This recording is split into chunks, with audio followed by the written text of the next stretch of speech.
Barrister সুমনকে ব্যাপক জিজ্ঞাসাবাদ করা হচ্ছে।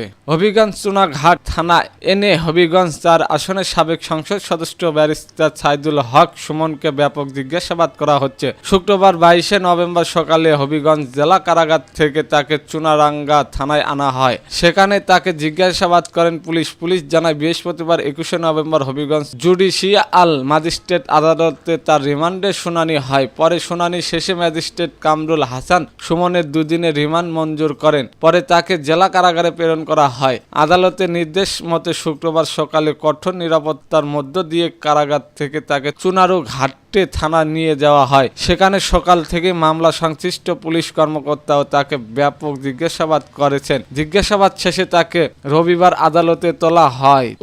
আদালতে তোলা হতে পারে। এর আগে মামলার তদন্তকারী কর্মকর্তা চুনারু ঘাটের থানার এসআই লিটন রায় তার ১০ দিনের রিমান্ড আবেদন করেন। চুনারু ঘাটের থানার ভারপ্রাপ্ত কর্মকর্তা মোহাম্মদ নজরুল ইসলাম জানান, সকালে প্রয়োজনীয় নিরাপত্তার মধ্য দিয়ে জেলা কারাগার থেকে চুনারু ঘাট থানায় আনা হয়েছে। আমার মামলার সার্বিক বিষয়ে জিজ্ঞাসাবাদ করছি, তবে তদন্তের স্বার্থে কি তথ্য পাওয়া গেছে তা এখনোই বলা যাবে না। আমরা আরো জিজ্ঞাসাবাদ করব। আমাদের জিজ্ঞাসাবাদ শেষ হলে তাকে আদালতে শপথ করা হবে। প্রসঙ্গ, গত ১৬ জুলাই হবিগঞ্জের শায়েস্তাগঞ্জ নতুন ব্রিজ গোল চত্বর বৈষম্য বিরোধী ছাত্র আন্দোলনের হামলায় অভিযোগ ১১ সেপ্টেম্বর সৈয়দ সাইদুল হক সুমন সহ ৯৭ জনের নামে উল্লেখ করে প্রায় ২০০ জনকে আসামি করে চুনারু ঘাট থানায় মামলা করা হয়।